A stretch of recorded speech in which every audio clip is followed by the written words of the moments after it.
आज की वीडियो में हम लोग समरी लेक्चर कवर करने वाले हैं जेनेटिक्स चैप्टर का principles of inheritance and variation. With this start करते हैं। जेनेटिक्स का पूरा चैप्टर जो है कंप्लीट कर चुके हैं। विद पार्ट 1 to 26 पार्ट्स में हमने कंप्लीट किया है। Let us start with summary. Genetics is a branch of biology which deals with principles of inheritance and its practices. Progeny resembling the parents in morphological मतलब physically progeny resemble करती है parents से and physiologically features has attracted the attention of many biologist. आखिर genetics क्यों arise हुई होगी? जब लोगों ने मॉर्फोलॉजिकल या फिजियोलॉजिकल सिमिलैरिटीज देखी, रिजेम्बलेंस देखी प्रोजेनी से, तो उनको लगा कि ऐसा क्या पाया जाता है, प्रेजेंट होता है बॉडी के अंदर, सो दैट ये ट्रेवल करता हुआ आ रहा है। मेंडल सबसे पहले थे जिन्होंने सिस्टमेटिकली इस चीज को स्टडी किया। While studying the pattern of inheritance pea plants में of contrasting characters, Mendel proposed the principle of inheritance, जो आज मेंडल के लॉ से जाने जाते हैं।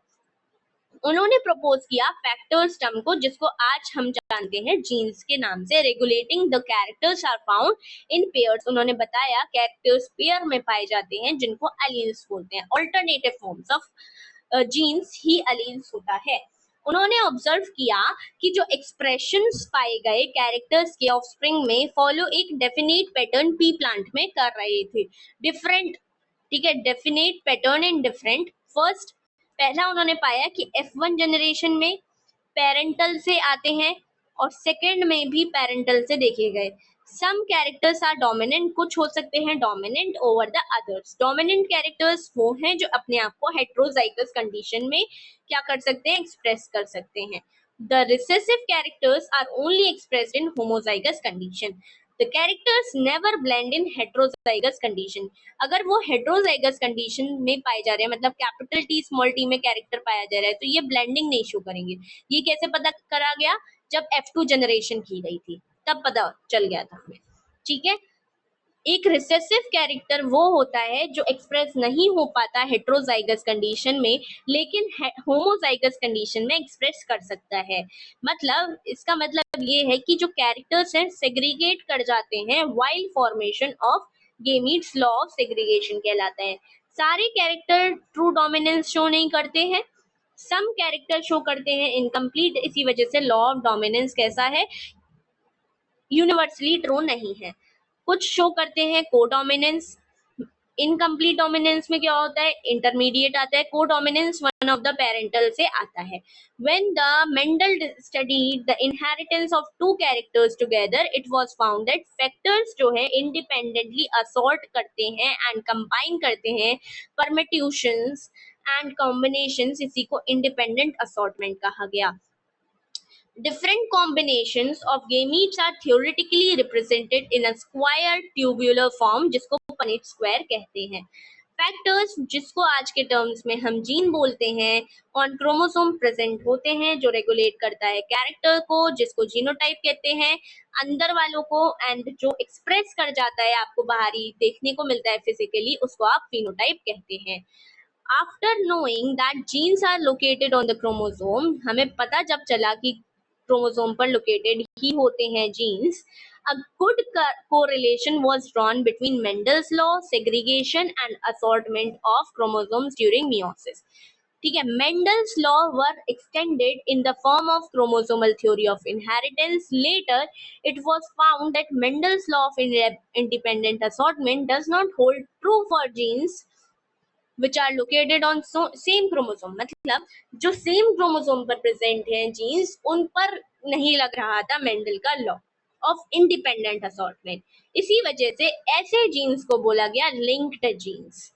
Closely located genes assorted together or distantly located due to the recombination assorted independently। क्या रहे, रिकॉम्बिनेशन कब होगा, जब डिस्टेंस ज्यादा होगा, और अगर डिस्टेंस ज्यादा हो रहा है तो आपको नॉन पेरेंटल वाले देखने को मिलेंगे, क्योंकि वो क्रॉसिंग ओवर कर लेंगे। Linkage maps therefore corresponds to the arrangement of genes on chromosome। Linkage maps की हेल्प से हम क्रोमोसोम की डिस्टेंस को मेजर कर सकते हैं, कौन ज्यादा पेरेंटल टाइप होगा और कौन ज्यादा नॉन पेरेंटल टाइप होगा, इस चीज को हम पता लगा सकते हैं। Many genes were linked to sexes also इन्हीं को सेक्स लिंक्ड जीन्स बोला गया। दो पाए जाते हैं, male and female, were found to have a set of chromosomes which were very common to them and कुछ डिफरेंट भी थे। इससे रिलेटेड हमने पूरी कहानी पढ़ रखी है कि क्रोमोसोम्स जो डिफरेंट होते हैं टू सेक्सेस में were named as sex chromosome. Remaining set was known as autosomes, जिसमें 22 पेयर्स नॉर्मल फीमेल में होते हैं ऑटोसोम्स और XX होते हैं क्रोमोसोम, वन पेयर। ठीक है, ऐसे ही मेल में भी पढ़ चुके हैं। चिकन में आप देखोगे जो सेक्स क्रोमोसोम मेल में पाए जाते हैं वो होमोजाइगस कंडीशन में होते हैं, बट ये फीमेल्स में ZW की कंडीशन में होते हैं। मतलब चिकन एक अनदर एग्जाम्पल आपको समरी में दे दिया जिसमें ZW पाया जाता है, बट हमें जो चैप्टर में दिया था वो बर्ड्स का एग्जाम्पल दिया था, right. Mutation is defined as a change in the genetic material. A point mutation is the change of the single base pair change. Sickle cell anemia is caused due to the change of the one base gene coding beta chain of hemoglobin. Inheritable mutations can be studied by generating a pedigree of family.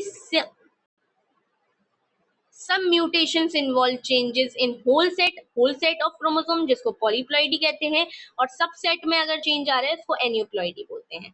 This help in understanding the mutational basis of genetic disorder. Down syndrome जिसमें trisomy होती है, extra copy of 21 chromosome होती है, 47 अगर पाए जा रहे हैं, टोटल नंबर ऑफ कॉन्सिक्वेंटली 47 हो जाते हैं इसकी वजह से। ठीक है, and consequently the total number of chromosome becomes 47। In Turner syndrome सिर्फ एक ही एक्स क्रोमोसोम पाया जाता है, एक एब्सेंट होता है।